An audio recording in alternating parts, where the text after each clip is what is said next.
Muito boa noite. A gente tem, dentro da Torá Kedoshá, uma introdução, 613 mitzvot. Da onde a gente sabe que a gente tem 613 mitzvot? Muita gente sabe que a gente sim tem, Baruch Hashem, 613 mitzvot. Nem todas vigoram hoje em dia, porque a gente não tem Beit HaMikdash, mas o conjunto total dá o valor de 613 mitzvot. A pergunta é de onde a gente sabe isso? Então, a Gemara conta para a gente, é importante a gente ter essa informação, Torá Tzivá Lanu Moshe. A Torá foi dada para a gente por Moshe. Torá quer dizer um livro de instrução. Horá, morá é instruir. Então, a Torá foi dada para a gente por Moshe. O valor da palavra Torá, letra Taf, Vav, Resh e Rei. Taf vale 400, o Vav vale 6, o Resh vale 200 e o Rei vale 5. Depois somam, vai dar 611. Torá, se vai lá no Moshe. Moshe Rabbeinu deu para a gente 611 mitzvot. E os primeiros dois mandamentos, Anochi Hashem Lokecha, Elo Yelecha Elohim Acherim Al Panav, isso aqui foi dado por Hashem. Então, 611 de Moshe, mais duas de Hashem, dá um total de 613 mitzvot. Introdução importante para que a gente fique mais culto. Todo o resto do mundo não tem 613 mitzvot, independente de onde a pessoa mora, quem ele é, quem não é Yehudi tem um total de 7 mitzvot. Nós também temos essas 7 mitzvot, quer dizer, a gente tem 606 mitzvot, mais essas 7 que os não Yehudim têm. Mas todo não Yehudi tem 7 mitzvot, são chamados 7 mitzvot Bnei Noach. Quais são elas? Importante também saber. Vou falar para vocês. Avodah Zarah, idolatria. Gilui Arayot, incesto. Shfichut Damim, assassinato. Acompanhem comigo, diferente do que a gente imagina e muitos pensam. Birkat Hashem é a quarta, quer dizer não amaldiçoar Hashem. Quinta é Ever Minachai, não comer um órgão de um animal que foi extraído enquanto o animal estava em vida. Sexta mitzvah que um não Yehudi tem é ter uma corte onde ele mora, para que haja causa e consequência para atos bons e o contrário. E a última das 7 mitzvot Bnei Noach é Gezel, que é roubo. Então, de novo, Avodah Zarah, Gilui Arayot, Shfichut Damim, idolatria, incesto, assassinato, não amaldiçoar Hashem, não comer um órgão de um animal que foi retirado enquanto o animal estava em vida, por exemplo, o siri, arranca a pata do siri enquanto o siri estava em vida e come, a pata é proibido, para um não Yehudi, óbvio que para o Yehudi também é proibido. Ter uma corte e não roubar. Essas 7 mitzvot são chamadas 7 mitzvot Bnei Noach, elas vigoram para o mundo inteiro, porque os Yehudim têm 606 mais essas 7. E os não Yehudim, a nação inteira, 6 continentes, todo mundo, fora quem não é Yehudi, independente de onde ele mora e quem ele tem essas 7. Então essas 7 mitzvot Bnei Noach, elas vigoram para o mundo inteiro, inclusive Yehudim. Uma das 7, é por isso que eu comecei com essa introdução, é Avodah Zarah, idolatria. Sempre que a gente fala Avodah Zarah, quer dizer idolatria. E o conceito de Avodah Zarah, ele ocupa muito espaço na Torá, dezenas, talvez centenas, eu não sei centenas, mas dezenas de psukim, certeza que tem. Tem um tratado inteiro chamado Avodah Zarah, com dezenas de páginas, que a Gemara conta para a gente bastante sobre o que pode, o que não pode, o que é idolatria, o que não é. E no Shulchan Aruch, no Código de Leis, também a gente tem muitas leis sobre Avodah Zarah, sobre idolatria. A gente vê que Chachamim foram muito rigorosos referente a Avodah Zarah. Se a gente olhar Masechet Avodah Zarah, que fala sobre isso, o Gemara fala para a gente que o Yehudi é proibido ter zero aná, proveito de qualquer tipo de Avodah Zarah. Não pode vender, não pode comercializar, não pode participar, zero. Inclusive, alguém que toca em uma Avodah Zarah, ou mesmo carrega sem tocar, está no tratado de Avodah Zarah que a pessoa fica impura, fica tamé, como se tivesse tocado num morto, alguma coisa assim. Então a gente vê que, na verdade, os Chachamim foram muito severos com Avodah Zarah e tem muita bagagem escrita, literatura sobre Avodah Zarah dentro da Torá, dentro das Gemarot e dentro do Shulchan Aruch. A Gemara conta para a gente, pessoal, no Tratado de Avodah Zarah, algo interessantíssimo. que na época de Avraham Avinu, olha que importante essa informação, o Gemara conta isso na página 14b no Tratado de Avodah Zarah. Masechet Avodah Zarah não tinha menos de 10 capítulos como tem hoje. Masechet Avodah Zarah tinha 400 capítulos. E a gente teve uma diminuição grande, que não existe hoje mais. Por que não existe hoje mais? Explico para vocês. Já que a gente vai abordar Avodah Zarah hoje, e aprender uma coisa importante para as nossas vidas, então a Gemara conta para a gente o seguinte, que a Avodah Zarah, idolatria, era como se fosse um imã, era muito atrativo, era muito gostoso de alguma forma. E muitas pessoas acabavam caindo na cilada de fazer Avodah Zarah. Então, Chachamim pediram para Hashem, através de fazer tefilot, etc. e tal, a Gemara conta para a gente isso, no Tratado de Sanedrin, e de fazer um Black Friday, uma liquidação, cortar o Yetzer Hara, essa paixão, essa é a palavra certa, por idolatria. E Hashem aceitou isso, e a gente teve um Black Friday, um desconto, e hoje a Avodah Zarah é algo pequeno. Fato é, mais uma vez, que na época de Avraham Avinu já, Masechet Avodah Zarah tinha 400 capítulos, e hoje tem menos de 10. Por quê? Porque, na verdade, o que aconteceu? Na verdade, a atração por Avodah Zarah, depois que nossos sábios fizeram tefilá para que tirasse o Yetzer Hara de Avodah Zarah, ficou muito menor, então tem muito menos necessidade de ter tantos capítulos, porque o desejo por Avodah Zarah, ele é muito e muito menor. Mas aí eu fiquei com uma dúvida que eu queria compartilhar com vocês, e acho que ela é muito óbvia. Ainda assim, a gente tem dezenas de páginas do Tratado de Avodah Zarah. Mesmo que hoje, mais uma vez, a paixão por Avodah Zarah é muito menor do que antes. Mas a gente ainda tem o conceito de Avodah Zarah no mundo, infelizmente, porque é muito grave. E a gente também tem, no nosso Talmud, dezenas de páginas sobre Avodah Zarah. Na Torá, dezenas de versos que falam sobre Avodah Zarah, da proibição. E a gente tem no Shulchan Aruch também alguns capítulos que falam do tratado sobre Avodah Zarah, o que pode, o que não pode, etc. e tal. Fiquei pensando comigo mesmo, olha, por que a gente ainda tem o tratado de Avodah Zarah tão grande e tantos versos na Torá, se, entre aspas, esse assunto ficou mais obsoleto? Por quê?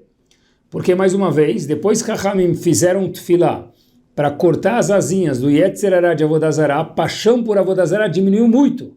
Agora, não é um dos top 10 parades Avodah Zarah como era antigamente. Por que precisa ter tanto? Por que a gente faz com tantos psukim na Torá agora? Vocês vão me perguntar, mas muitas leis são assim. Tem muitas leis que se referem ao Bet HaMikdash, por exemplo, que também são, entre aspas, obsoletas hoje. Não é verdade. Elas hoje não vigoram, mas Bezat Hashem, a qualquer momento, quando chegar o Bet HaMikdash, quando Hashem achar o momento correto, o que vai acontecer? Tudo vai voltar a vigorar. Agora, essas leis de Avodah Zarah nunca mais vão voltar a vigorar, porque quando a Geulah chegar, quando o Mashiach chegar, não vai mais existir Avodah Zarah. Então, um minuto. Se não vai mais existir, e agora já não existe, por que tem tantos psukim, tantos versos? O que a gente aprende disso de hoje para os nossos dias? Na época que havia paixão por Avodah Zarah, make sense, ter tantos, porque tem muitas regras, muitas leis, muitas nuances. Hoje a paixão por idolatria é muito menor.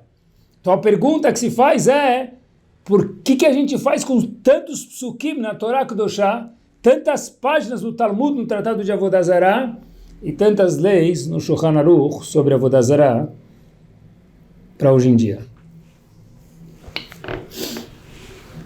Óbvio que ainda tem a proibição de Avodah Zarah, mas a pergunta é por que tanto, se o assunto não borbulha tanto hoje em dia como era antigamente.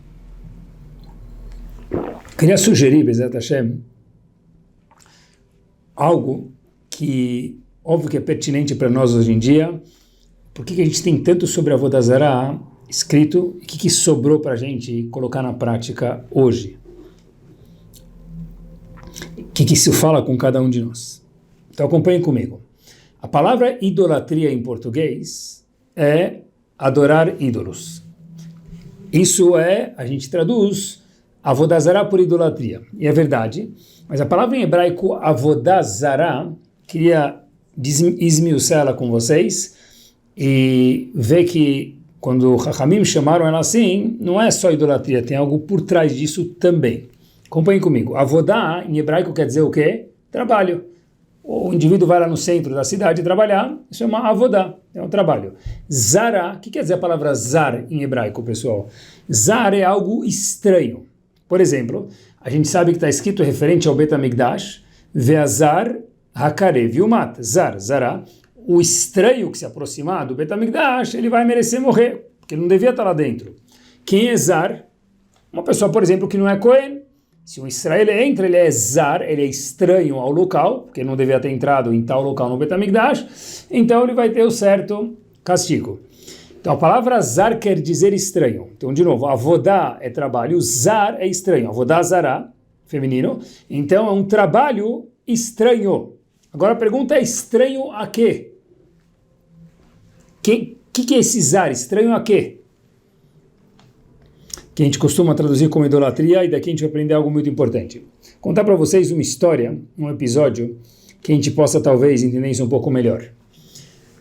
Em 1941, um homem, que talvez pelo nome não é conhecido, Rabbi Yehuda Leib Fein, ele era o Rebbe de Slonim na época. Infelizmente, em 1941, como eu falei para vocês, a história aconteceu um pouco antes, mas em 1941 ele terminou na mão dos nazistas e Marshman Vezichram e perdeu a vida por lá. Mas antes de 1941, obviamente, ele estava viajando de trem de um lugar para o outro, antes da Segunda Guerra. Ele escutou dois Yehudim conversando do lado dele. E um Yehudi pergunta para o outro aonde é Lida, uma das cidades. O colega responde para ele, Lida é perto de Iradin. E esse Rebbe de Slonim ficou um pouco assustado, porque falou assim, Lida é uma cidade populosa, famosa, como se fosse Manhattan hoje em dia. Como se fosse o bairro de Manhattan, como se fosse Nova York, algum lugar muito famoso. Iradin era um buraco. Então ele falou, você quer referir aonde é Lida, falando que é próximo de Iradin? Habibi, Iradin que é próximo de Lida, porque Lida que é a metrópole, Iradin é um buraco, é um vilarejo pequeno. Então, olha que interessante, pessoas grandes de conversas aprendem coisas maravilhosas. Disse Rebbe de Slonim que, na verdade, o Yehudi respondeu de forma correta, onde fica Lida, fica perto de Iradin, usou Iradin como ponto de referência. Por quê? Mesmo que Iradin é uma cidade pequenininha, um lugar minúsculo. Como usou isso como ponto de referência? A resposta é porque em Iradin, ou Iradun hoje em dia, morava o Hafetz Chaim.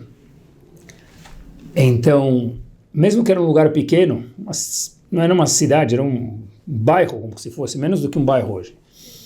E Radin, pelo fato do Hafetz Chaim morar lá dentro, virou Fifth Avenue de hoje em dia. Igual que Fifth Avenue é um lugar famoso mundialmente, Radin virou famoso no mapa mundi de Hashem. Por quê? Porque o Hafetz Chaim morou em Radin. No mapa mundi de Hashem, o Fifth Avenue, um dos Fifth Avenues com certeza é Radin. Se a gente colocar no Google Maps, Radin, Radun, a gente vai ver um buraquinho lá que não tem nada. Mas para o mundo judaico, Radin tem uma nova dimensão pelo fato do grande Hafetz Chaim ter morado lá no ano de 1900. Qual que é o nosso centro do mundo? E a gente volta para Avodah Zará, que quer dizer, Avodá é trabalho, Zara é estranho, estranho a quê? Já volto. Eu estive faz 2, 3 dias atrás com a escola onde eu trabalho em Nova York, e depois a gente foi com os alunos para Lakewood. E quando a gente chegou em Lakewood é como se fosse um vilarejo hoje no Brasil, Campos do Jordão, uma cidade assim, bonita, reta, com casas, mas é uma cidade que parece uma cidade judaica inteira. A gente vê escolas, plural, de meninos, escolas de meninas, supermercados, sinagogas, you name it, tem tudo lá. É incrível a quantidade de Yehudim que anda, quantidade de Torá que borbulha em Lakewood, é algo que dá ciúmes, essa é a palavra certa, no bom sentido. Eu estive lá faz 2, 3 dias, quem começou esse mundo, não cidade, chamado Lakewood, New Jersey, perto de Nova York, foi em 1942, Rav Aaron Kotler fundou Lakewood com pouquíssimos alunos em Nova York e depois acabou se mudando para um lugar que é 1h20, 1h30 de Nova York, chamado Lakewood. Essa é uma das cidades hoje em dia que é o maior Beta Midrash, maior casa de estudo dos Estados Unidos inteiro. Do mundo quase, que fora Mir, fora Yeshiva de Mir. E na verdade o Beta Midrash de estudo, a casa de estudo Yeshiva de Lakewood, ela ficou tão grande que hoje tem alguns branches, algumas filiais, porque já não entra todo mundo, e tem alguns Lakewoods, algumas Yeshivot e escolas, não dá para contar, porque são dezenas. Lakewood virou a capital de Nova York para os Yehudim. Igual que Radin virou o point, comparado com Lida, que para o mundo Lida era importante, Radin virou um point, porque no mapa mundi de Hashem Radin, que é o point, Lakewood, no mapa mundi de Hashem, também é uma das metrópoles dos Estados Unidos. Por quê? Porque o mundo de Torá borbulha forte naquele local. A gente anda nas ruas, a gente vê escolas, Beit Midrash, na verdade é gostoso ver a Torá passeando pelas ruas, é um prazer. A palavra zar, meus queridos, é definir o mundo conforme os olhos de Hashem. Igual que Radin, nos olhos de Hashem é a metrópole, igual que Lakewood, nos Estados Unidos é a metrópole, uma das metrópoles dos Estados Unidos, talvez, ou a metrópole, porque é lá que borbulha a Torá, lá que floresce a Torá, dentre outros locais importantes. A palavra zar é quando a gente define locais, valores, coisas diferentes do valor que Hashem atribuiu a eles. Avodah Zará a gente chama de idolatria, e é idolatria, mas o que sobrou para a gente hoje em dia foi a nossa pergunta. Fora proibições de estátua e adorar estátuas, etc. e tal, que elas vigoram, são pertinentes 100% hoje em dia, mas tem um conceito também que é carregado hoje em dia, mesmo que a paixão por idolatria diminuiu, como a gente mencionou no começo do shiur, zar é algo estranho. Estranho aos valores da Torá. Todo trabalho que ele é estranho ao que Hashem acha que tem o peso, e tem um peso maior ou menor, isso é chamado Avodah Zará. Tem coisas que Hashem atribui de 0 a 10, valor 10. Tem coisas que Hashem atribui valor 1. Se a gente inverter o 1 para o 10 ou 10 para o 1, whichever way que a gente fizer, nós estamos fazendo Avodah Zará. O mais divertido de tudo isso é que todos esses valores, pessoal, não estão visíveis a olho nu na Torá. Peraí, se Avodah Zará é um valor diferente do que a Torá proporcionou a tal mitzvah, a tal conceito, a tal ideia, então pelo menos onde eu vou ver isso na Torá? Mas de novo, conto para vocês que muitos desses valores, explico daqui a pouquinho, especifico melhor, não estão visíveis a olho nu na Torá. A gente precisa estudar, às vezes precisa de tempo de estudo, e precisa de um rav, de um mentor que possa colocar a gente no trilho certo e ver a Torá na perspectiva correta. A gente não está falando hoje à noite, pessoal, sobre fazer mitzvot ou não fazer mitzvot. Isso é muito importante, a gente lê 613 mitzvot e faz as que tem a ver, que vigoram hoje em dia. A gente está falando hoje sobre de quem nós somos, que valores nós temos aqui no nosso cérebro. Qual valor a gente atribui para Hesed? Se é mais do que Hashem deu, está errado, é Avodah Zará. Porque se a pessoa abre mão da família dele para fazer Hesed, por exemplo, talvez Hashem não quer isso. Mesmo que ele está fazendo Hesed bondade, isso também se configura em Avodah Zará. E se a pessoa não faz Hesed, e Hashem achou muito importante fazer Hesed, então a pessoa também está fazendo uma Avodah Zará, um trabalho diferente do que Hashem pediu. Avodah Zará não é só idolatria. Qualquer peso que a gente atribui às mitzvot, diferente do que Hashem acha correto, é Avodah Zará. Quando a gente fala de mitzvot, a gente fala de fazer, que é muito importante. Quando a gente fala de valores de Avodah Zará, é de quem nós somos. Acompanhe comigo. Um pequeno episódio para a gente entender isso e ilustrar isso um pouquinho melhor. Havia uns masquilim, aqueles iluministas, pessoas pouco mais para frentex, que não tinham o valor correto da Torá, que deturpavam a Torá, infelizmente. Eles queriam conhecer o famoso Barão de Rothschild, o homem que era muito famoso em sua filantropia em especial. Ele era o number one da Forbes na época. Então 25 masquilim foram da Lituânia, mandaram uma carta para o barão de Rothschild e perguntando se eles podiam conversar com ele para conhecer essa personalidade. E o barão de Rothschild mandou de volta a carta, falou, ele estava muito ocupado para receber aqueles masquilim, não tinha tempo, mas ele falou, olha, eu vou ceder que vocês possam visitar o meu palácio, onde ele morava. Então eles foram para a Inglaterra visitar o barão de Rothschild, e eles chegam da Lituânia para a Inglaterra, da Lituânia e Polônia para a Inglaterra, eles entram na propriedade, eles olham uma propriedade gigante, maravilhosa para aquela época, já centenas de anos atrás, e de repente eles veem que uma porta se abre, e tem uma comoção, e os masquilim veem que uma das portas do palácio do Rothschild abre, e saem dois oficiais muito bem vestidos. Eles estavam carregando uma caixa de prata. Então esses masquilim falaram, talvez é a secretária do barão de Rothschild, talvez é o barão de Rothschild que vai vir atrás, talvez estão carregando ele aí em cima, a gente não sabe o que é. Então, de ímpeto, o que fizeram esses masquilim, esses iluministas, esses 25 masquilim que viajaram para visitar o palácio do barão de Rothschild? Eles ajoelharam com certa reverência aquela caixa de prata que aqueles dois oficiais muito bem vestidos estavam carregando. Os oficiais não entenderam porque os masquilim ajoelharam, continuaram, foram depositar a caixa em algum lugar e voltaram. Um dos masquilim, dos 25, perguntou para aqueles dois oficiais, olha, o que vocês estavam carregando aí na caixa? A gente ajoelhou por reverência, saiu, viu vocês bem vestidos, carregando uma caixa de prata, a gente queria saber o que vocês estavam carregando. E me permitam, a história vai exatamente assim, aqueles oficiais responderam para esse masquilho, ele contou para os demais, estava carregando, me permitam, o pinico, antigamente não tinha banheiro, o lugar onde se fazia necessidades do barão de Rothschild. A gente tirou uma caixa bonita, para não chamar atenção, levou isso aqui lá para o esgoto e trouxe de volta. Aqueles 25 homens achavam que estavam se ajoelhando para quê? Para algo nobre que estava saindo da casa do barão de Rothschild. Na verdade, estavam se ajoelhando para quê? Me permitam, para o pinico do barão de Rothschild. Avodah Zará é a gente se, entre aspas, ajoelhar, porque nós não ajoelhamos para nada, mas a gente se prostrar, a gente valorizar as coisas certas e não nos ajoelharmos para pinicos que vivem ao nosso redor. Acompanhe comigo, pessoal. Olhem que interessante. O conceito de Avodah Zará, ele floresceu na Torá de uma forma magra, infelizmente, mas foi de uma forma magra, no Chet HaEgel, no pecado do bezerro de ouro.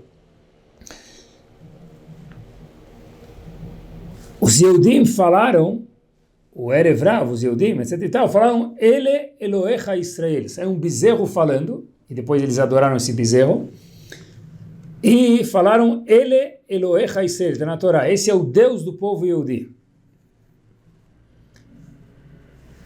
E o que aconteceu? Eles trocaram o Deus de verdade por um bezerro falante, que foi feito através de magia. Pessoal, acompanhem comigo. Em relação a Avodah Zará, está escrito, idolatria agora, está escrito que, na verdade, é a única verá que Hashem tem ciúmes. E eu fiquei pensando comigo, mas por que Hashem tem ciúmes? Se a pessoa faz Hilul Shabbat, lo aleno, profana o Shabbat, não está escrito que Hashem fica com ciúmes. Por que Hashem fica com ciúmes quando o Yehudi faz Avodah Zará? Porque Hashem está falando, olha, me trocaram por um pinico. Antes se ajoelhavam para mim, se ajoelhar quer dizer ter reverência por, e agora me trocaram por um pinico. Me trocaram por um bezerro. Por isso talvez que Hashem fica, é a única verá que Hashem fica com ciúmes. Quer dizer que ele fica com ciúmes, meus queridos? Quer dizer que a gente troca algo valioso, melhor dizendo, por algo que não tem valor nenhum. Isso é Avodah Zará. Avodah Zará é quando nós damos importância a algo que é zar, que tem menos importância, ou mais do que a Torá quis. Quando nós ajoelhamos e permitam para pinicos que vivem ao nosso redor, pessoal, valores e futilidades, isso é uma casquinha de Avodah Zará. Talvez por isso, meus queridos, que Hashem fica com ciúmes. Porque Hashem fala, olha, você trocou algo valioso por nada. Lembro quando era pequeno, tinha um programa, não sei se existe ainda, do Silvio Santos, que a pessoa entrava numa cabine e ele só respondia sim ou não quando acendia uma luzinha. Você troca isso por aquilo? Aí a pessoa gritava de dentro da cabine, sim, não. Ele não escutava a pergunta, ele só respondia sim ou não. Então às vezes ele falava, você troca um alfinete por um carro? A pessoa falava, não. Como assim? Hamor. Que na época não era Hamor, porque o cara não está escutando a pergunta, mas tenta imaginar, alguém que está assistindo a plateia fala, como que você não troca o alfinete por um carro? Depois o moço falava, olha, você troca a sua casa por um cotonete? Aí o cara de dentro da cabine lá, o calouro lá, falava, sim, perdeu a casa que ia ganhar e ganhou um cotonete para usar 2 vezes e jogar no lixo. Avodah Zará é quando nós trocamos, meus queridos, um cotonete por um carro, ou, que aí é bom, ou quando a gente faz o erro de trocar um carro ou uma casa por um cotonete. Nessa viagem que a gente fez recentemente, um dos pontos que a gente passou foi no 9/11. Em Manhattan, onde infelizmente caíram aquelas torres gêmeas e hoje tem um monumento lá embaixo. E a gente teve o privilégio de ter um senhor de uns 40, 50 anos, casado, que veio falar para a gente, porque a irmã dele estava dentro do prédio, quando o avião acertou e a irmã dele infelizmente ficou por lá, faleceu. E ele contou como foi aquela comoção de ter passado pelo 9/11, 9 de setembro. E ele contou um pouco para a gente, mostrou o livro que ele escreveu sobre a irmã dele, e a gente ficou bastante emocionado de ver o lugar, e como que eram prédios gigantes, tem outros ao redor que dá para a gente imaginar, e de repente vê que não tem mais nada lá.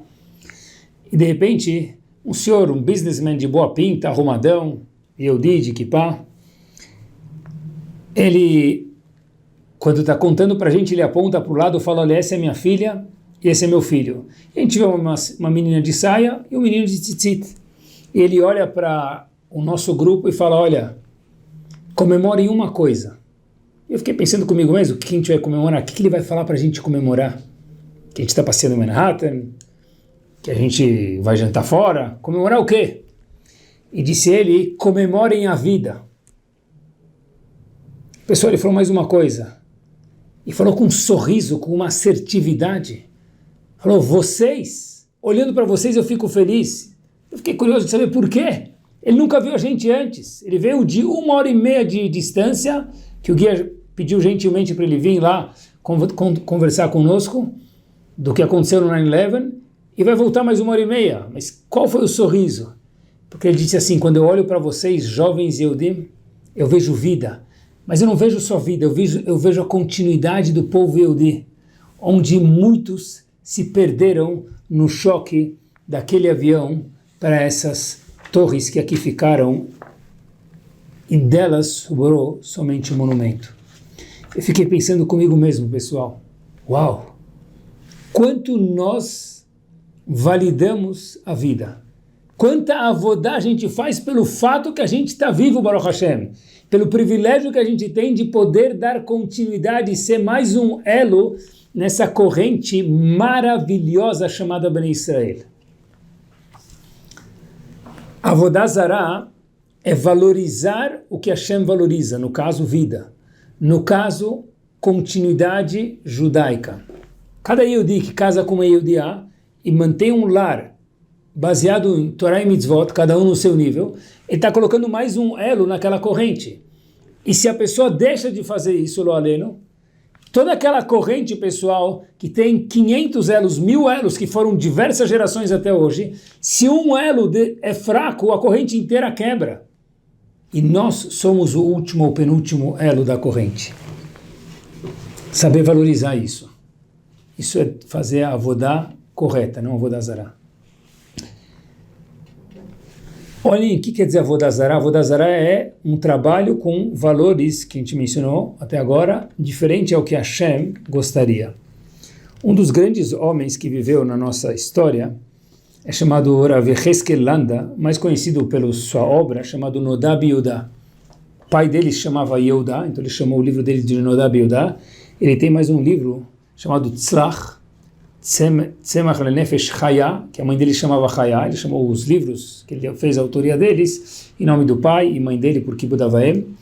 Mas Rav Yecheskel Landa, voltando, no livro dele de perguntas e respostas chamado Nordab Yudá, ele fala algo majestico, pessoal, sobre valores. E eu queria ler para vocês, eu normalmente não costumo ler, mas eu queria ler 3, 4 linhas. Kvareir, disse o Nordab Yudá o seguinte, Vetamani al rov haolam, shelatet batim la'avodah zara, bitam le'ameratzot, upashut etzlam le'eter. Falou, olha, disse o Nodab Yudá, e depois a gente pode aplicar isso cada um no nível dele, mas é muito importante a gente escutar isso. Isso do Rav Yecheskel Landa, um dos grandes homens de Praga, eu fico pasmo, disse ele, quando eu vejo que muitas pessoas casam os filhos com pessoas completamente ignorantes no mundo de Torá. Pessoas que têm filhos ou filhas e que têm Torá e casam ele com um cônjuge que não tem nada de Torá. Ele não está nem aí. E pula algumas palavras e diz o Nodab Yudá, pessoal, em que power, que quanto que a Gemara fala forte, né, de que alguém que casa o filho dele com uma menina ignorante, porque ela vai fazer a casa ficar, infelizmente, num nível muito mais baixo. E de repente a Gemara fala, e de repente termina o Nodab Yudá dizendo, eu pulei algumas palavras, veilu leitchater in tamid chacham sheshmo keshem chamiv, mas agora quando vai casar alguém que o sogro, que o noivo tem o mesmo nome do sogro, ou a noiva tem o mesmo nome da sogra, aí fazem isso de um big fuss, fazem disso de algo grande, que foi o que Rav Yehuda Hassid fez, uma proibição, que na verdade alguns falam que ela se aplica, outros que não, mas sobre isso todo mundo se cuida. Agora, sobre coisas mais importantes, com quem eu vou casar meu filho, aí não. Sobre se vai ter um hamster lá na Rupal, não vai ter, sobre olho gordo, a pessoa se preocupa, diz o Nodab Yudá. Agora, sobre coisas que são gravíssimas e muito mais fortes, isso as pessoas não dão tanto pull para isso. Óbvio, cada um tem que se aconselhar com o Rav dele, se pode casar com o noivo com o nome do sogro, ou a noiva com o nome da sogra, depois perguntem para o Rav por que pode ou não poderia isso, mas o que deixa o Nodab Yudá de cabelos de pé, ele escreve no livro dele poxa vida, casar o filho com uma menina ignorante, ou vice-versa, uma família que tem Torá, isso ok, mas tem o mesmo nome, ou que dia que é segular para Parnassá, etc e tal, isso assim a pessoa se preocupa, mas peraí, trocaram-se, inverteram-se os valores. Eu sempre lembro do Rebbe de Kotzk, que ele falava que mitzvot, alguns cumprem, outras não. Segulot, todo mundo quer cumprir. O Rebbe de Kotzk, em algum momento, disse, pena que em vez de ter 613 mitzvot, a gente não tem na Torá 613 segulot, garantias, simpatias, porque aí todo mundo ia querer cumprir, se fosse para Parnassá, mais ainda, né? Pessoal, não dá para a gente dar mais importância para alguma coisa de Ainará do que alguma mitzvah.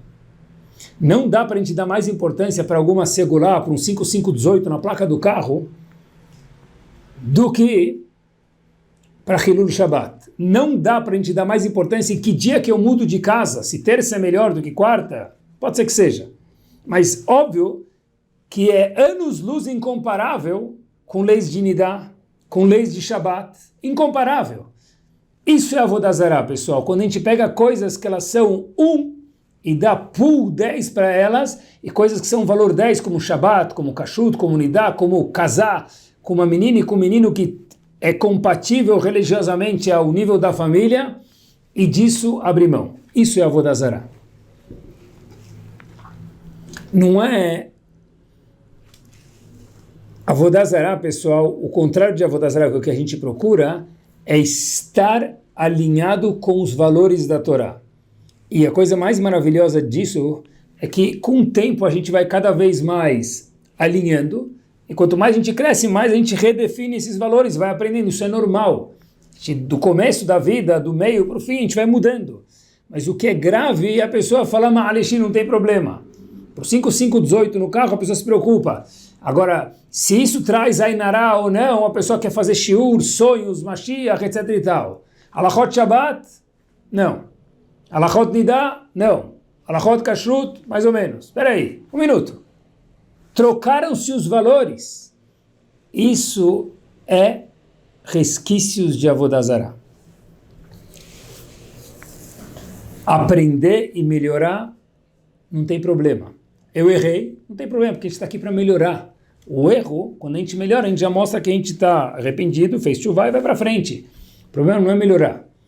O problema não é errar. O problema é viver dando valores errados a coisas que são importantes. Pessoal, para isso, não basta cumprir Torá, nós temos que, ao longo dos anos, isso é um exercício, é uma academia da vida, nós precisamos ser Torá. Me explico. Uma vez, me veio à cabeça, nunca vi isso escrito, o maior homem da história do mundo. Quem foi ele? Todo mundo sabe isso, até eu costumo dizer porteiro de Ginópolis conhece isso. Mesmo que não é Yehudi, o maior homem que houve na história do mundo e da Torá Kedoshá, Moshe Rabbeinu. Como se escreve Moshe, pessoal? Uma vez peguei um papel, escrevi, e Hashem me deu essa ideia de presente. Mem, Shin e Rei. Lembre isso para sempre, Moshe. Se nós colocarmos a palavra Moshe na frente do espelho, Mem, Shin e Rei, vai ficar o inverso. Aparece o quê?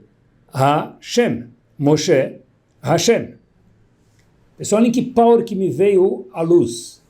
Moshe, no espelho, vira Hashem. Por quê?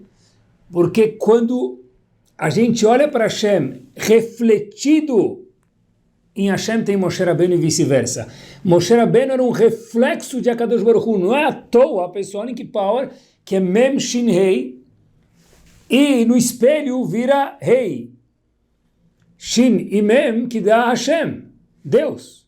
Por quê? Porque olhem que power, não vi isso escrito, mas talvez a ideia seja verdadeira, eu espero. Que na verdade Moshe Rabbeinu não é que ele cumpria a Torá, ele era a Torá, ele era um reflexo de Hashem. O que quer dizer ser e não somente cumprir a Torá? Tem uma Mishnah em Pirkei Avot que fala para a gente sobre Rabbi Elazar ben Urkanus, que a Gemara o Pirkei Avot, melhor dizendo, ele vai mencionando louvores de cada um dos Tanaim. Sobre Rabbi Elazar ben Urkanus, está escrito que ele era Bor she'eino me'abed tipá. Tudo que ensinavam para ele, ele não perdia nada, ele absorvia, quer dizer, não esquecia nada. E a pergunta que tem é, esse louvor não é dele, meus queridos. Por quê? Porque se tem memória fotográfica, isso não é um louvor dele. Hashem deu isso de presente para ele. Bor she'eino me'abed tipá. Qual é o louvor dele? Que ele era como se fosse um poço, que tudo que você coloca lá não se perde nada, não tem nenhum vazamento. Quer dizer, o comparativo é que tudo que se ensina para ele, ele nunca mais esquece. Tá bom, se ele tem memória fotográfica, ele é um gênio, isso não é um louvor. Louvor é que ele fizesse alguma coisa que ele criou, não que Hashem deu inborn para ele uma memória fotográfica, por exemplo. Então, por que a Mishnah em Pirkei Avot fala que Rabbi Elazar ben Urkanus, o louvor dele, a Mishnah vai mencionando o louvor de cada um dos Tanaim, mas o louvor dele é que ele não esquece absolutamente nada. Isso é um presente de Hashem, não dele. Vi uma resposta maravilhosa, queria compartilhar com vocês, para a gente entender o que quer dizer não fazer mitzvot, mas ser mitzvot, que Moshe Rabbeinu é um reflexo de Hashem.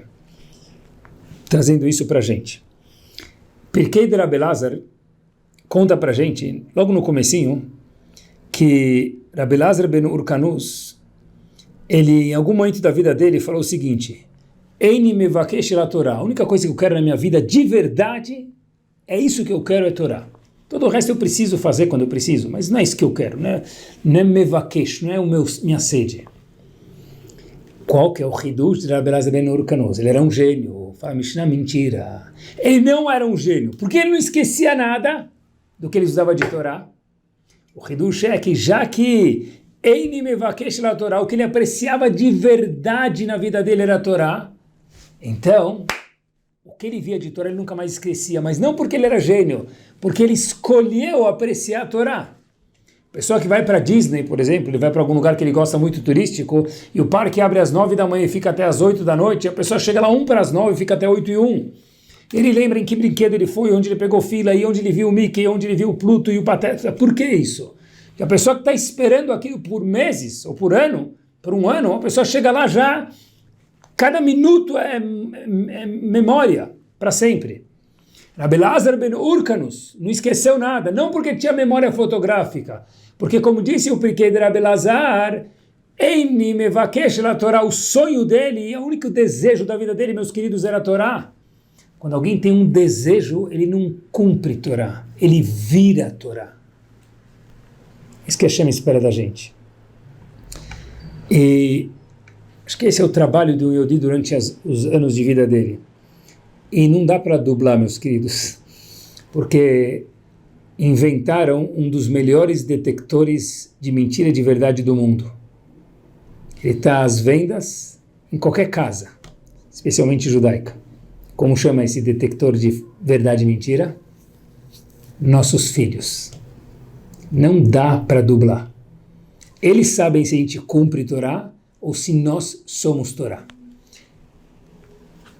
Sem comparação, mas tem gente que torce para o time X, qualquer time que for, Corinthians, e tem gente que é corintiano. Um vive e outro é torcedor. Ele, só para não falar que ele não torce para nenhum time, ele tem vergonha, ele fala que torce para o time que for. Mas ele não é, nós é Corinthians. Um é fazer e outro é ser. Rabbi Elazar ben Urkanus falou, eu sou isso. Por conseguinte, ele não esquecia absolutamente nada. Exemplos práticos. Quando eu vou para o Knis, para a sinagoga, quando nós damos tzedakah, quando nós falamos um Dvar Torah, lembrem dos exemplos. Eles sabem se a gente falou para check it, fiz, paguei o boleto, tchau, ou se isso é a parte gostosa do nosso dia a dia. Não dá para enganar eles. Talvez a gente consiga se enganar, pode ser, mas nossos filhos não dá. Essa é a diferença entre fazer mitzvot e ser mitzvot. Isso de verdade é ter a avodá com os valores certos na vida, e a gente passa isso para a próxima geração. Qual que é o valor de verdade do meu dia? Qual foi a coisa gostosa do meu dia?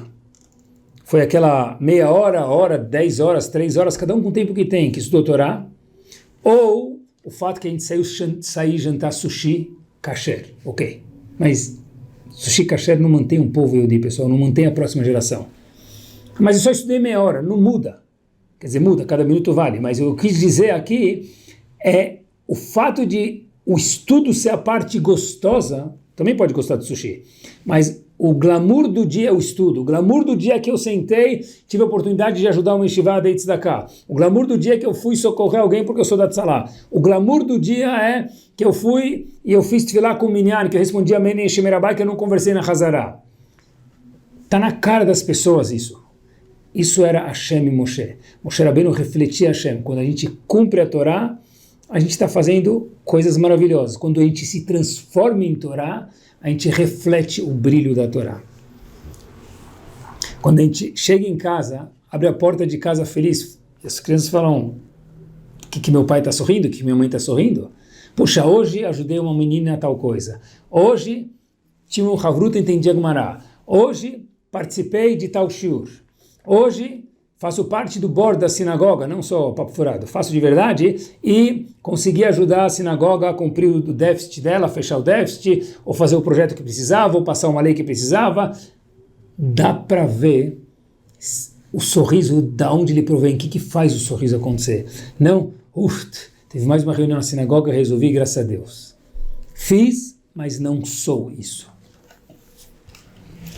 Em 1940, quando os alemães entraram na Bélgica, e pessoal, olhem o que é ser de verdade e não somente fazer.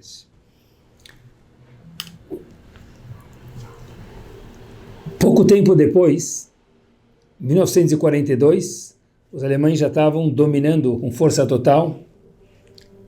Muitos lugares, inclusive a Bélgica, já estava na mão deles, infelizmente. E havia uma pessoa, um Rav, que não é famoso, chamado Rav Shmuel Hibner. E Rav Shmuel Hibner, ele era uma autoridade em muitas Gemarot, ele era um Dayan, um homem do Bedin que sabia Halachot assim, de trás para frente, de frente para trás. Ele recebe uma mensagem em sua casa, quando os alemães já estavam dominando o pedaço, que um Yehudi que chegou lá com uma cartinha, arriscando a vida, que mandaram do outro lado da cidade um pedido para esse Rav Shmuel Hibner, já que era uma pessoa muito capacitada, muito versada em Torá, em Talmud, de ele traduzir o Shas, o Talmud para o Yiddish, no meio da Segunda Guerra. Isso mesmo que vocês escutaram. Por quê? Porque assim o Talmud vai ter um acesso mais fácil, o Yiddish, que era a língua falada naquela época. Isso foi em 1942, em setembro de 1944, quando a Bélgica foi libertada. Rav Shmuel Hibner sai com sua esposa do bunker, que agora já podia sair, ele sai lá do esconderijo onde ele estava, e traduziu Masechet Brachot, Baba Metzia e metade de Masechet Baba Kama. Pessoal, são marot difíceis. Em 1952, teve o primeiro volume impresso, porque até então não tinha impressão, em Paris, na França, do Tratado de Brachot, traduzido para o Yiddish. Um homem que durante a Segunda Guerra Mundial estava, quando se escutava bombardeios e perseguições, e cada segundo era uma vida, talvez ele ia ser mandado para um campo, se descobrissem ele lá no buraco, escondido com a esposa, a preocupação dele era escrever a tradução do Talmud para ficar mais acessível aos outros. Quando eu lembro do Rashi, comentarista Mor, Talmud, Humash, you name it. Rashi veio na época das cruzadas. Quando eu lembro disso, faz Rashi ser outra pessoa para mim. Época das cruzadas, fazer o trabalho que ele fez, nem se ele vivesse no Clube Med, com tranquilidade, já não daria para fazer isso. Imagina vivendo nas cruzadas, pessoal. Eram homens que não faziam, eram homens que viviam. Eles eram aquilo. Isso é ser algo, não fazer algo. E por que, finalizando o Shur, é tão importante a gente pensar, pessoal, quais são os nossos valores? Quem sou eu? Quem somos nós?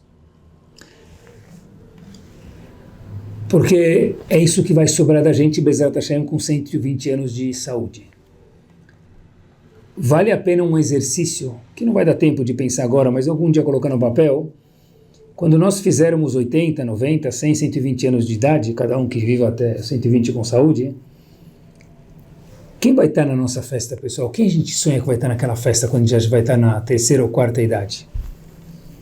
E alguém vai pedir para a gente falar um discurso lá. Discurso! Você vai ser o aniversariante? O que nós vamos falar? Conheci o mundo inteiro? Já comi todos os hambúrgueres kasher que tem no mundo? Não sei, o que a gente vai falar? Aonde vai ser essa festa? Onde a gente vai fazer a festa? Que música que vai ter lá, pessoal? Visioning. Imaginação. Qual música vai ter? Que público que vai ter?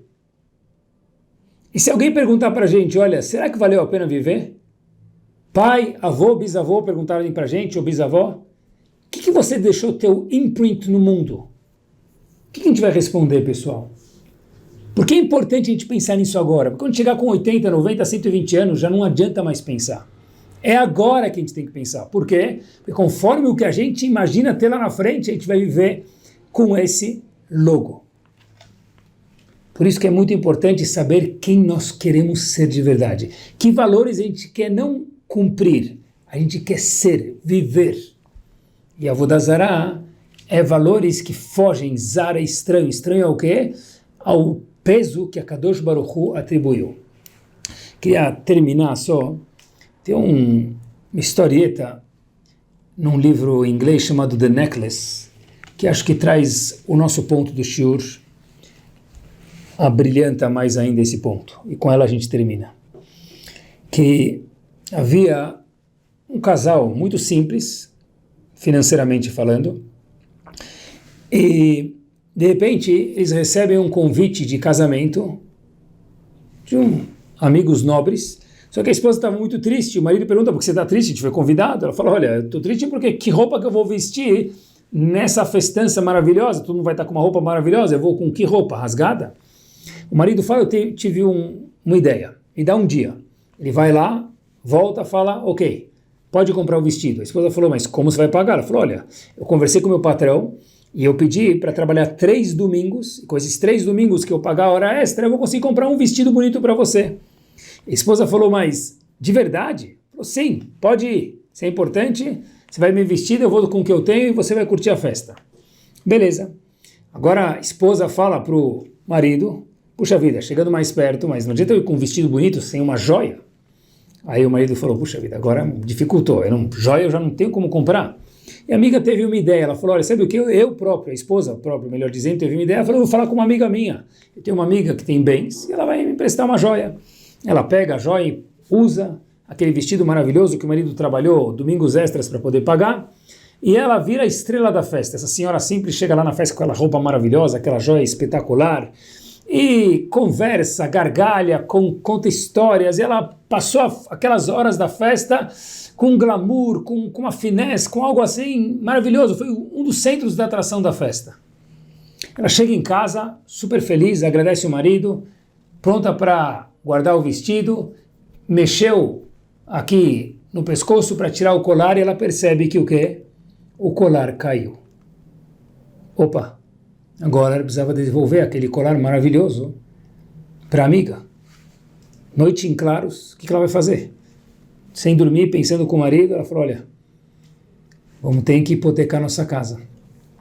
Vende a casa, vai no joalheiro ver quanto custa aquela joia parecida com o que ela tinha, e ela hipoteca a casa, pega aquela joia, meus queridos, vai na joalheria fina, compra, mora de aluguel, trabalha muito para pagar o aluguel agora porque perdeu a casa para comprar a joia, mas pelo menos ela conseguiu devolver a joia para a amiga, sem a amiga saber que havia perdido.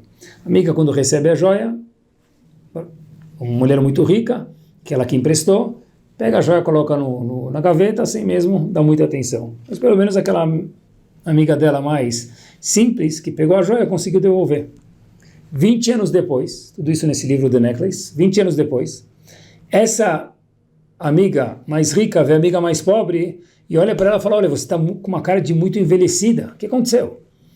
Ela fala, olha, eu vou te contar, lembra que eu peguei uma joia sua emprestada? Ela falou, lembro, você me devolveu tudo certinho. Ela falou, olha, eu perdi, eu tive que hipotecar minha casa e trabalho dia e noite para pagar o aluguel e com esse estresse todo de trabalhar muito e eu acabei envelhecendo, eu perdi minha saúde.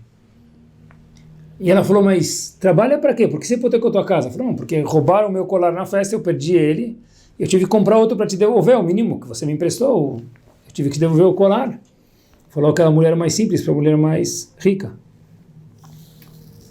E ela falou, puxa vida, aquele colar que eu te emprestei era bijuteria. Eu te emprestei um colar de bijuteria. Eu não teria te emprestado um colar chique que eu tenho. Você ficou 20 anos trabalhando, perdeu tua casa para me dar um colar de verdade. Que fantasia. E a mensagem para a gente fica aqui, pessoal. Em que mundo a gente vive de verdade? O mundo real? Hoje em dia é fácil cair no mundo da fantasia. Ou o mundo da fantasia. O mundo que eu vivo para os outros, que minha casa precisa ser um show-off para os outros, meus filhos vão se vestir de uma forma show-off para os outros, eles precisam ter uma cultura, uma educação show-off para os outros, ou algo que é um valor verdadeiro, que é avodá amiti e não avodá zará. Fica o pensamento para cada um de nós. A cada dia mais se aproximar da verdade, da avodá verdadeira do mundo, pessoal. Porque é isso que sobra para cada um de nós.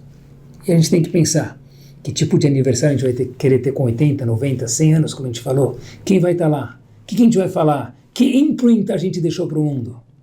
Conforme os nossos sonhos, nós vamos agir. E conforme nós vamos agir, Bezat Hashem, a gente sim, com a Siyata Dishmaya de Akadosh Baruch Hu, a gente sim vai conseguir atingir os nossos sonhos. Semana maravilhosa para cada um de nós.